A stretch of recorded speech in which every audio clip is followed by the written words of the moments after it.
Welcome students on my YouTube channel library science with मत्सना जागृत। मैं आपको इस YouTube चैनल पे बताने वाली हूँ वो सारी यूनिट्स के प्रत्येक टॉपिक जो हमारे एग्ज़ाम के लिए काफ़ी महत्वपूर्ण है। जो भी स्टूडेंट्स थर्ड ग्रेड लाइब्रेरियन का एग्ज़ाम देने वाले हैं या फिर बीलिब या एमलिब कर रहे हैं उनके लिए ये वीडियोस बहुत ही महत्वपूर्ण रहेंगे। तो अगर आप इंटरेस्टेड हैं तो आप मेरे वीडियो को लाइक करें, शेयर करें और सब्सक्राइब करें। आज हम बात करेंगे इस YouTube चैनल में, आज मेरे वीडियो में हम बात करेंगे पंचवर्षीय योजनाओं में पुस्तकालयों के लिए क्या क्या कार्य किए गए थे, क्या क्या मतलब पुस्तकालयों के लिए क्या क्या प्रावधान थे, किस प्रकार से उनको बढ़ावा मिला और पंचवर्षीय योजनाओं के बारे में भी हम थोड़ा थोड़ा जानेंगे। अगर कोई भी स्टूडेंट इच्छुक है वो बीलिब या एमलिब का पूरा कोर्स पढ़ना चाहता है तो वो मेरे YouTube चैनल को ज़रूर सब्सक्राइब करें। हम यूनिट वाइज प्रत्येक टॉपिक वाइज वीडियो बनाने वाले हैं और जो भी स्टूडेंट्स कोचिंग अफोर्ड नहीं कर पाते या फिर वो कोचिंग जा नहीं पाते वो बिल्कुल भी नो टेंशन हो जाएं, बिल्कुल भी टेंशन ना लें, क्योंकि आपको प्रत्येक टॉपिक वाइज यूनिट वाइज आपको यहाँ पे पढ़ाया जाएगा। प्रत्येक वीडियो आपको उपलब्ध होगी और अगर आपकी कोई भी क्वेरीज हैं, कोई भी इच्छाएं हैं, आप जो भी पढ़ना चाहते हैं तो आप हमें कमेंट करके बता सकते हैं। धन्यवाद। अब हम बात करते हैं लाइब्रेरी के बारे में, थोड़ा बहुत हम बात करते हैं कि हमारी किस प्रकार से वीडियोस हम आपके लिए उपलब्ध कराएंगे, क्या क्या सब्जेक्ट के।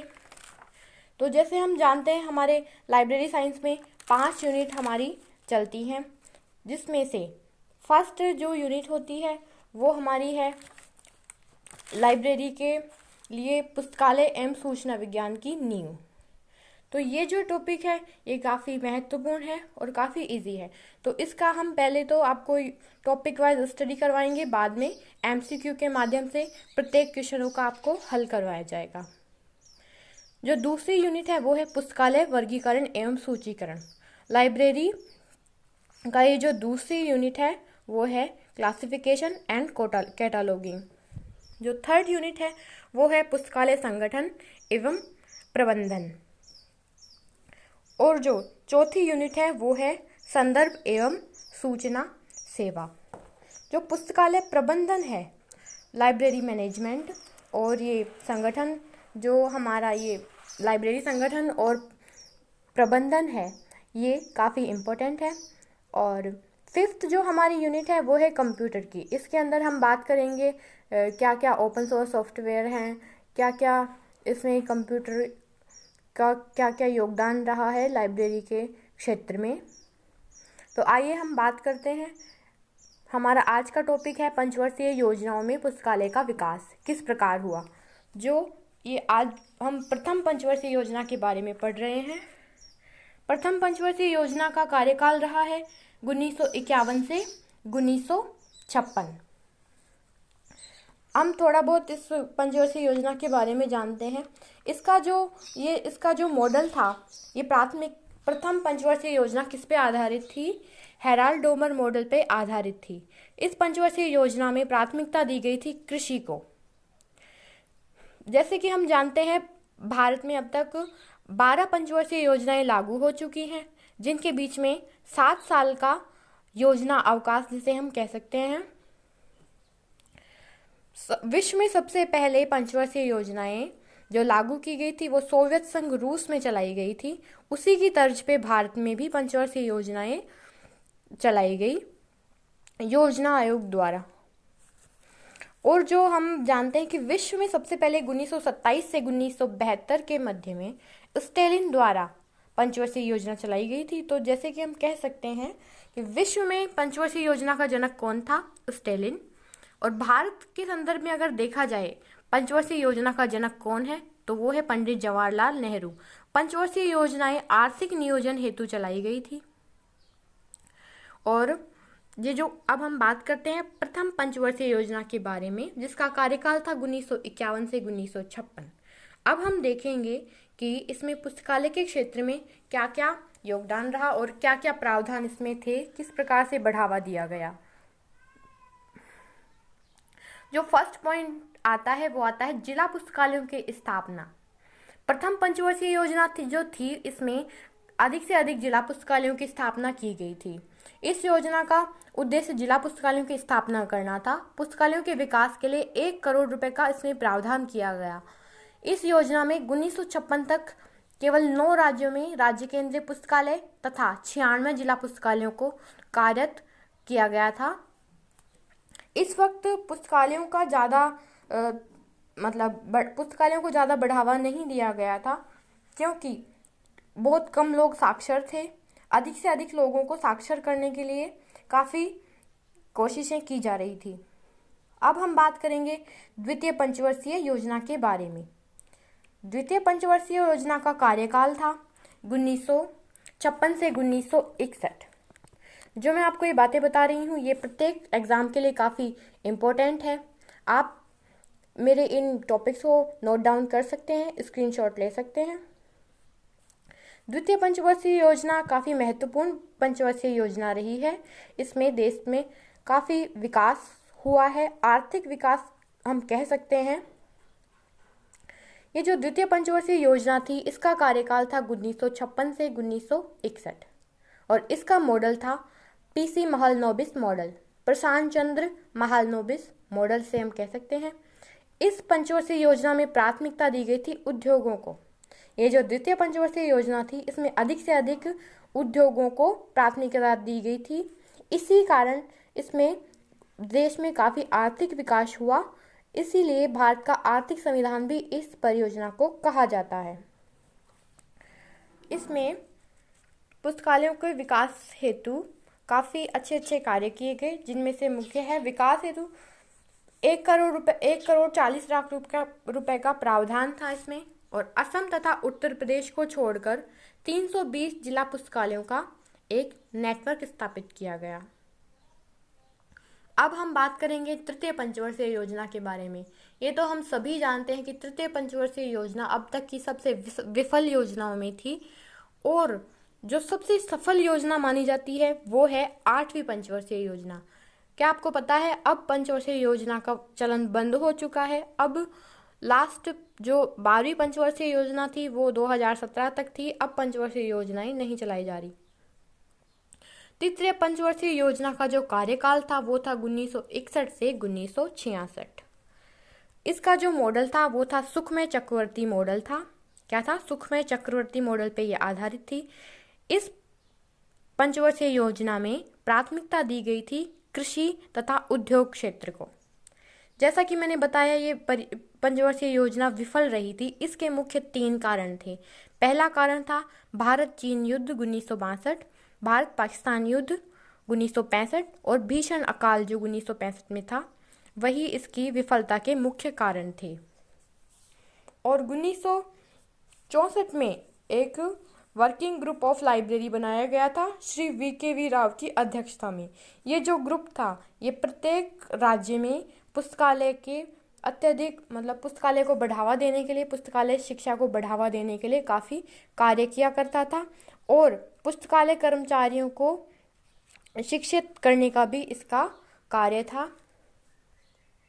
अब हम बात करेंगे चौथी पंचवर्षीय योजना के बारे में, जिसका कार्यकाल था 1969 से 1974, 1969 से 1975। जो चौथी पंचवर्षीय योजना थी, उससे पहले 3 साल का एक योजना अवकाश रहा था। एक वर्ष की योजनाएं चलाई गई थी। जो प्रथम योजना अवकाश था 1966 से 1969 तक था, इसे प्रथम योजना अवकाश का नाम दिया गया था। इसमें प्राथमिकता दी गई थी कृषि उत्पादन दर में वृद्धि के लिए, क्योंकि तीसरी पंचवर्षीय योजना विफल हो चुकी थी और देश में भीषण अकाल था और इसकी वजह से आर्थिक संकट आ चुका था। इसीलिए पहले योजना अवकाश लगाया गया। इसमें कृषि उत्पादन दर में वृद्धि को प्राथमिकता दी गई थी। फिर इसी दौरान हरित क्रांति का उद्भव हुआ। हरित क्रांति क्या थी उसे मैं आपके लिए अलग वीडियो बनाऊंगी, उसमें मैं आपको पूरा एक्सप्लेन करूंगी, लेकिन अभी हम हमारे सब्जेक्ट के बारे में बात करेंगे। हरित क्रांति का जो जनक था वो MS स्वामीनाथन को माना जाता है। हरित क्रांति को लागू करने का एक मुख्य कारण था वो था खाद्यान्न उत्पादन में वृद्धि करना। चौथी पंचवर्षीय योजना का कार्यकाल था 1969 से 74। इसका मॉडल था अशोक रुद्र मॉडल था, गाडगिल मॉडल भी इसे हम कह सकते हैं। इसमें प्राथमिकता दी गई थी स्थिरता के साथ आर्थिक विकास पे बल। और इसमें जो लाइब्रेरी के लिए पुस्तकालय विज्ञान के क्षेत्र में जो भी कार्य किए गए थे उनमें से मेन था आदर्श पुस्तकालय विधेयक प्रस्तुत किया गया था। इस आदर्श पुस्तकालय विधेयक के अंदर मेन बात ये थी कि प्रत्येक राज्य में वो पुस्तकालय अधिनियम लागू किया जाए और तथा प्रत्येक राज्य में राज्य केंद्रीय पुस्तकालय का होना अनिवार्य हो तथा उसकी शाखाएं पूरे राज्य में हों। लेकिन इस विधेयक को पारित नहीं किया गया। इस योजना में पुस्तकालय के विकास हेतु 30.90 करोड़ रुपए का प्रावधान किया गया।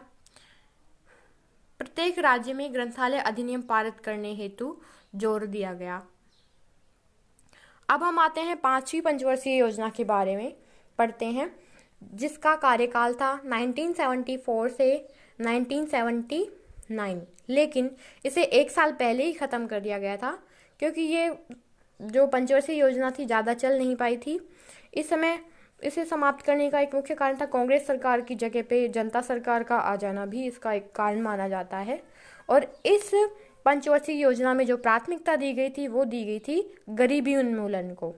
इस पंचवर्षीय योजना का मॉडल था डीपी धर मॉडल था और इसी पंचवर्षीय योजना के अंतर्गत गरीबी हटाओ का नारा दिया गया था। और इस समय प्रधानमंत्री थे मोरारजी देसाई। तो 1975 में गरीबी हटाओ का नारा, ये एक बहुत महत्वपूर्ण बात है कि गरीबी हटाओ का नारा किस पंचवर्षीय योजना के अंतर्गत दिया गया था, वो थी 5वीं पंचवर्षीय योजना। और इसमें शिक्षा का सभी को समान अधिकार पर बल दिया गया था, पुस्तकालय की अलग से कोई भूमिका नहीं दी गई थी। अब हम देख सकते हैं कि इसमें पुस्तकालय के लिए कुछ भी अलग से नहीं था, इसमें था कि शिक्षा को अधिक से अधिक बढ़ावा दिया जाए। जब लोग शिक्षित होंगे तभी उन्हें पुस्तकालय का जो मूल्य है वो पता चलेगा कि वो किस प्रकार से उपयोगी है। अगर शिक्षित ही लोग नहीं होंगे तो पुस्तकालय का उपयोग भी वो नहीं कर पाएंगे। के बारे में जिसका कार्यकाल था 1980 से 1985 का, ये जो छठी पंचवर्षीय योजना थी जिसका मॉडल था आगत निर्गत मॉडल। इसका मॉडल योजना आयोग का पर आधारित मॉडल था, आगत निर्गत मॉडल। इसमें पुस्तकालय विज्ञान के क्षेत्र में बहुत ही महत्वपूर्ण कार्य किया गया जिसे हमें याद रखना है और ये हमारे एग्जाम के लिए काफ़ी महत्वपूर्ण है। इसमें शोध वैज्ञानिकों तथा शोधार्थियों के लिए यूजीसी के द्वारा रिप्रोग्राफी सेवा प्रदान की गई थी। तो हम देख सकते हैं कि इस छठी पंचवर्षीय योजना में रिप्रोग्राफी सेवा प्रदान की गई थी, किसे? शोधार्थियों को। तो इसे हम याद रखना है। रिप्रोग्राफी सेवा कौन सी पंचवर्षीय योजना के दौरान प्रदान की गई, वह किन के लिए? तो इसका उत्तर होगा छठी पंचवर्षीय योजना के दौरान शोधार्थियों के लिए। छठी पंचवर्षीय योजना में प्राथमिकता दी गई थी निर्धनता उन्मूलन कार्यों को। तो निर्धनता उन्मूलन कार्य किए गए थे, ये इसका मेन कार्य था।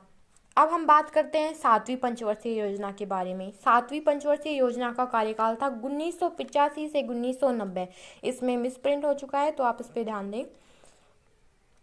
ये था 1985 से 1990। इस पंचवर्षीय योजना में प्राथमिकता दी गई थी रोजी रोटी व उत्पादन पर बल। तो ये आपको ध्यान रखना है, रोजी रोटी व उत्पादन पर बल जो नारा था वो था 7वीं पंचवर्षीय योजना का। और इसमें 7वीं पंचवर्षीय योजना में पुस्तकालय के क्षेत्र में भी काफ़ी अच्छे कार्य किए गए थे। इस योजना में ग्रंथालयों के विकास के लिए 996 करोड़ रुपए का प्रावधान किया गया था। डॉक्टर एन शेषागिरी की अध्यक्षता में, क्या? डॉक्टर एन शेषागिरी की अध्यक्षता में एक कार्यकारी दल का गठन किया गया था जिसका उद्देश्य पुस्तकालय सेवाओं का आधुनिकीकरण। क्या मतलब इसमें मेन जो कार्य था वो था पुस्तकालय सेवाओं का आधुनिकीकरण, जिसमें जैसे हम देख सकते हैं आधुनिकीकरण से इसका मतलब है डिजिटलाइजेशन, कंप्यूटरीकरण। जैसे कि आज वर्तमान में जैसे लाइब्रेरीज होती हैं, जैसे जयपुर की MNIT की लाइब्रेरी हम देखें तो फुल्ली डिजिटलाइज है और हम उसमें RFID मशीन के द्वारा पुस्तकों का लेन देन होता है। अब हम बात करेंगे 8वीं पंचवर्षीय योजना। लेकिन उससे पहले 2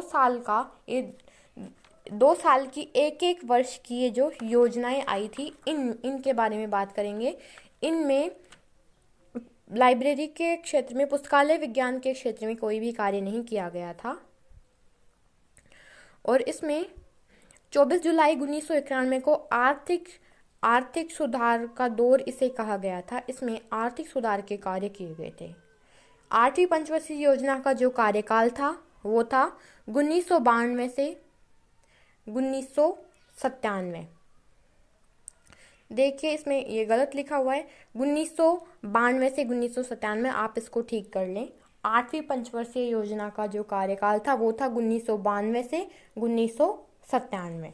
और इसमें जो मुख्य कार्य था वो ये था, इस योजना का उद्देश्य जो था वो था 15 वर्ष से 35 वर्ष की आयु वाले सभी व्यक्तियों को शिक्षित करना। जैसे मतलब अगर लोग शिक्षित ही नहीं होंगे तो उन्हें पुस्तकालय का इम्पोर्टेंस ही नहीं पता होगा और वो यूज़ भी नहीं कर पाएंगे पुस्तकालय को। इसीलिए सबसे पहले शिक्षा को बढ़ावा दिया गया तथा अनेक व्यावसायिक शिक्षा केंद्रों की स्थापना की गई।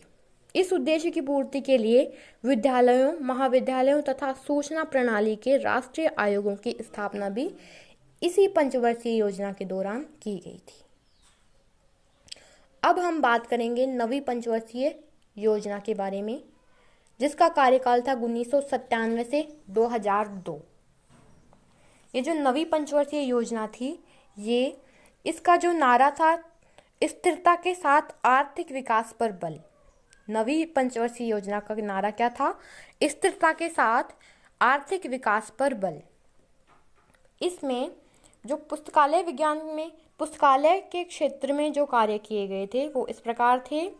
इसमें प्राथमिक शिक्षा पर अधिक से अधिक बल दिया गया था तथा इस योजना का प्रमुख जो उद्देश्य था वो था रोजगार उपलब्ध करवाना, सभी को शिक्षा प्रदान करना। ये सभी कार्यक्रम ग्रंथालयों से संबंधित ही हैं। इसीलिए नवीं पंचवर्षीय योजना में शैक्षणिक, सार्वजनिक तथा विशिष्ट पुस्तकालयों का जाल बिछाया गया था, जिससे कि ग्रंथालय एवं सूचना सेवाओं का आधुनिकीकरण एवं कंप्यूटरीकरण हो सके।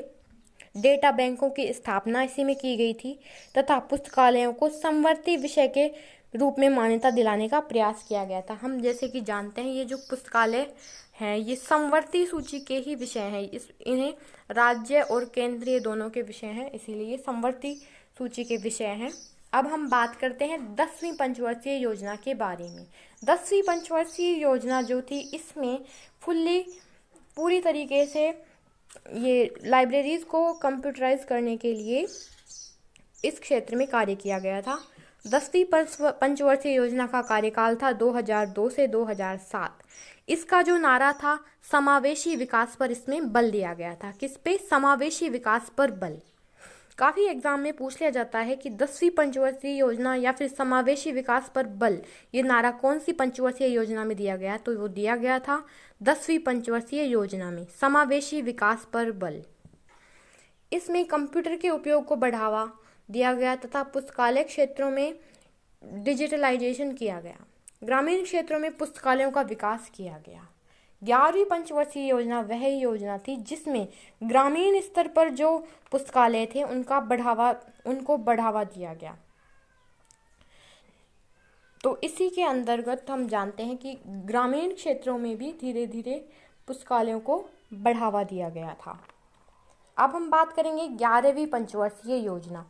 इस योजना की प्रमुख उपलब्धि ये है कि NML, national mission on libraries, इस योजना के अंतर्गत चलाया गया था, जिसका उद्देश्य भारत के ग्रंथालयों की सूची तैयार करना था, उनकी वर्तमान स्थिति को आकलन करना, ग्रंथालय कर्मियों को प्रशिक्षण, ये जो कार्य था ये सबसे मेन कार्य था। ग्रंथालय कर्मियों को प्रशिक्षण प्रदान करना, किस प्रकार से क्या उसमें करना है, किस प्रकार से कैटलॉगिंग करनी है, किस प्रकार से क्लासिफिकेशन करना है, ये अलग अलग मेथड से सिखाया गया था। जो 11वीं पंचवर्षीय योजना थी, इसमें विकास दर का जो रखा गया था, विकास दर 8% आकलन रखा गया था और इसी में सर्वाधिक विकास दर प्राप्त हुई थी 7.9। और इसका नारा था सतत तीव्र समावेशी विकास पर बल, जो कि बहुत ही महत्वपूर्ण है। 11वीं पंचवर्षीय का जो वर्षीय योजना का जो नारा था वो था सतत तीव्र समावेशी विकास पर बल। अब हम बात करते हैं 12वीं पंचवर्षीय योजना के बारे में, जिसका कार्यकाल था 2012 से 2017। इसमें इसका जो नारा था वो था तीव्र सतत संपोषणीय समावेशी विकास पर बल। क्या? तीव्र सतत संपोषणीय समावेशी विकास पर बल। और इसमें सर्वाधिक व्यय सामुदायिक सेवा पर किया गया था। जो 12वीं पंचवर्षीय योजना थी, इसमें डिजिटल इंडिया को प्राथमिकता दी गई, जिसके परिणाम स्वरूप आज सभी पुस्तकालयों का कंप्यूटरीकरण संभव हो पाया है। इस योजना के तहत संपूर्ण देश के पुस्तकालयों को नेटवर्क की सहायता से जोड़ा जा रहा है। आज हम देखते हैं कि प्रत्येक जो पुस्तकालय है उसका डिजिटलाइजेशन हो चुका है और आगे भी हो रहा है। हम जैसे जानते हैं कि जो भी लाइब्रेरीज हैं वो सभी स्टूडेंट्स के लिए ही नहीं, सीनियर सिटीजन्स के लिए, जो सभी व्यक्ति हैं उनके लिए, सबके लिए बराबर अपना अपना महत्व रखते हैं। लेकिन हमें ये समझना चाहिए कि ये हमारे लिए कितना उपयोगी है। आज की वीडियो में बस इतना ही। हम आगे और भी नए नए वीडियोस लेके आते रहेंगे। So please subscribe my channel. अगर आपको किसी भी टॉपिक पे आपको समझ नहीं आ रहा है या फिर कुछ भी आपको वीडियो बनवाना है तो आप हमें कमेंट कर सकते हैं। धन्यवाद।